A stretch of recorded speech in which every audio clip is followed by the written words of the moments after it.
is for the 7th day of the month of Tishrei, Tafshin Pei Vav.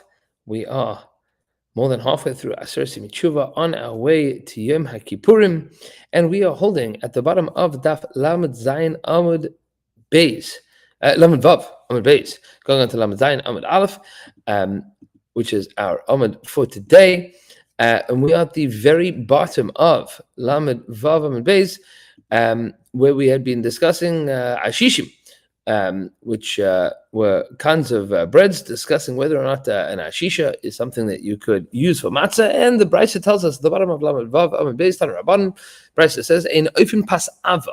One is not allowed to bake pas ava. And you see in the parentheses, b'yontif, we'll come back to that.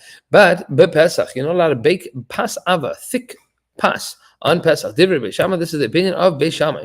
Beis Hillel matir, Beis Hillel says, yeah, it's okay. You can bake pas ava. Says the Gemara v'kama pas ava. What exactly is a pas ava? How thick is thick? Amar Rav Huna tefach. Rav Huna says that it is a tefach. That is a very thick matzah.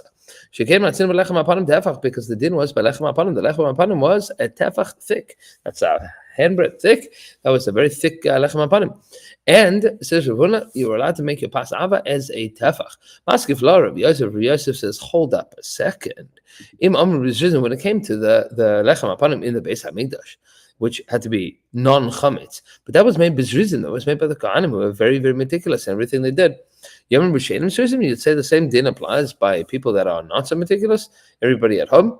Im Amr b'pas hamela, and there it was a pas hamela. They would work very, very hard to knead it and make sure that it didn't become chametz, even though it was very thick. Yomi b'pas sheina hamela, you're going to say the same din applies, even if people aren't going to work so hard.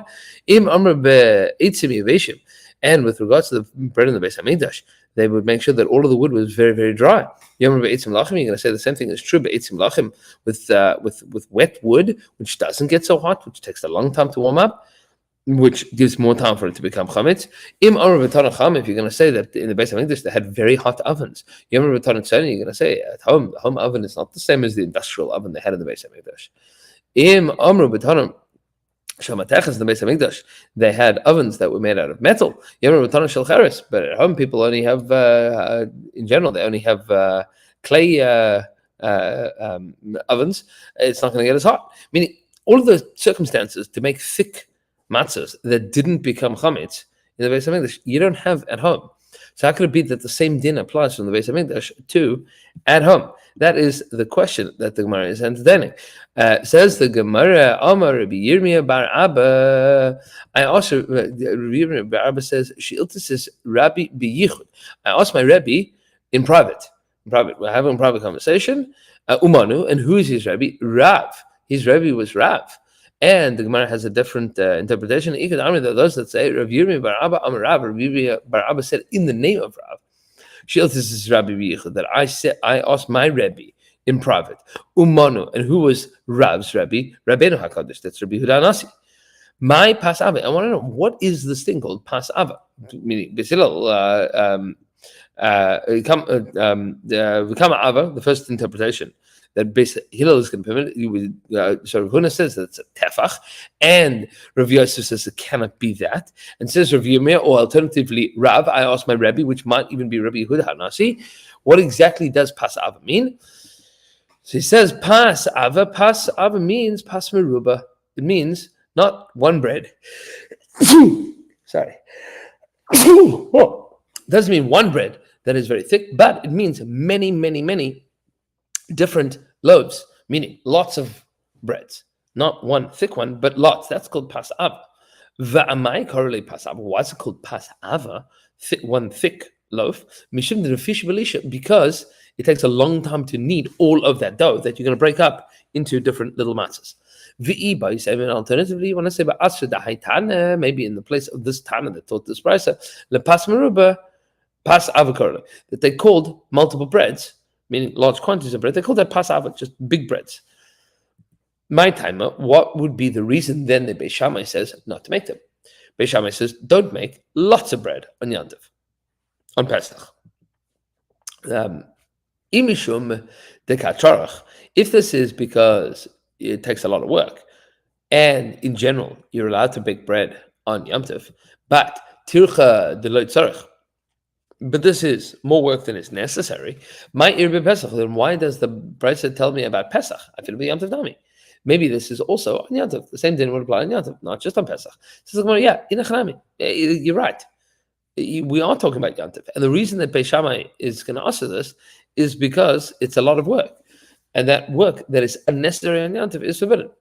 It just happened to be that the Tana was talking about Pesach, and that's why we brought up this din in the context of Pesach. But it's true about all of the Yom Tovim, and that's the parentheses that was in the brisa on the previous Omen. Tanya Nami Hachi, we have another brisa that says like this as well. Beis Shammai says in open Passover Yom Tov, you're not allowed to make Passover the stick bread on Yom Tov. Beis Hillel says it's okay. Tana Rabban, we have a brisa Yotzim B'Pas Nikia. You're allowed to fulfill your obligation of Matzah B'Pas Nikia with clean bread, meaning that means with very fine flour, uveharda and the hadra, and with coarse bread. That's cheap bread, cheap flour. Uvishrikna mitzuyarim bepesach, and shrikna mitzuyarim means like these apparently Syrian breads that were decorated, meaning pastry-looking breads. And Rashi says here that matzahs ha-mitzuyaros, they are decorated breads. Va'af al pi she'amru lechatchila, and even though they said lechatchila, they said lechatchila osur, that it's not allowed. But yeah, Rashi says shapidami, it is mutter. Sorry. Amar Rav Yehuda, says Rav Yehuda, that was there. Shal Baitus ben Zayin lechachamim. This thing was asked by Baitus to the chachamim. Why do you say that it's also to make decorated breads on Pesach, meaning breads with designs? They said to him, because women are going to decorating their breads. They're going to take a long time, and then in the meantime, while they're decorating it, they're making the dough in fancy shapes. It's going to become chametz. Maybe you could just make it in a mold. And it'll be set. It'll be set immediately. So we say kivan, and the form will be set immediately. They said people are going to say all of the other the decorated breads are awesome, but baitus breads are mutter. That's an inconsistency that people will not be able to stomach. Meaning people will not understand why it's a mutter for you. It's also for me. It won't be okay. Amar Rabbi Elazar bar Tzadok says Rabbi Elazar bar Tzadok pam achas nichnas achar Abba. I once followed my father into the house of Rabbi Gamliel. He viewed the following shrikim mitzurim Pesach, and they brought him these decorated matzahs on Pesach. Amarti, I said, Abba, Tati, loy kach amar chacham. Didn't the chacham say in oisim shrikim mitzurim Pesach you're not allowed to have these decorated matzahs on Pesach? Amarli b'ni, says to me, my son, loy shel kol adam amru. They didn't talk about this in the case of everybody. Ela shel nachtamim amru. They said that bakers aren't allowed to bake bread that have designs. If the Omri, there are those that say Hachi Omri, this is what he said. It was exactly the opposite. They didn't say this about bakers. Ela shel kol adam, but bakers would be allowed to make this.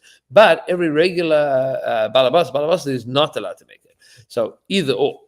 And we pass in that both of them would be problematic. Amar Yosi says Rabbi Yosi, that you're allowed to make shrikin, you're allowed to make these shrikin, these Syrian matzahs, kamin rikikin, that are very, very thin. If that's the design, meaning if the design is that it's super flat, like what our matzahs are today, rikike matzahs, ein osim shrikin kamin, ve'ein osim shrikin kamin gluskos, but you're not allowed to make matzah rolls. You can make matzah crackers, but you cannot make matzah rolls. That's because to make matzah rolls, they're going to be they're much more liable to become chametz. And we have in a brisa hasufganim vadu shanim with sufganim, which is today we call that donuts, but it means spongy breads. Vadu shanim and honey cakes. Eskeritin. And eskeritin, Rashi says, are very like loose cakes. There was crumble cakes. V'chalas ha-masreis, and chalas hamasris, which the Gemara is going to define in a bit, as pancakes, meaning cooked, baked, fried in a pan. V'ameduma, and dough that is made out of a mixture of chulin and truma. P'turim min hachala. All of these things are potter from challah, meaning they are not regular bread, and they therefore are not given to the kohen. And likewise, meduma, which has truma inside of it, is not given to the kohen. Meaning you don't have to take challah from it to give to the kohen. My chalas hamasres. What exactly this is chalas hamasres? Masres bread. Amar Rabbi Shua ben Levi says, Rabbi Shua ben Levi, zet chalat shel balabatim. This is the chalat of balabatim, which is boiled dough, some kind of bagel or pasta of something. Meaning, it's not regular bread. You take dough and you pop it in a very hot pot of water, and then you take that out. I mean, boiled dough. Amar Reish Lakish says, Lakish halal maaseh ilfas. No, they're not boiled; they are fried. Talking pancakes, you have dough and then you fry it on a pan. You're not baking in an oven. Rabbi Yochanan says, "Maisi ilfas chayav." No, pancakes, I mean fried breads, those are chayav in challah. V'halal she'asu b'chama, but if they v'halal, and the reason the Mishnah says that these ones are potter from challah is because she'asun b'chama, that you made them in the sun, meaning your frying pan you left out in the sun, and that's how you made your pancakes. It wasn't on a conventional oven, no conventional stove. Amazing. It says the Gemara, I don't understand it.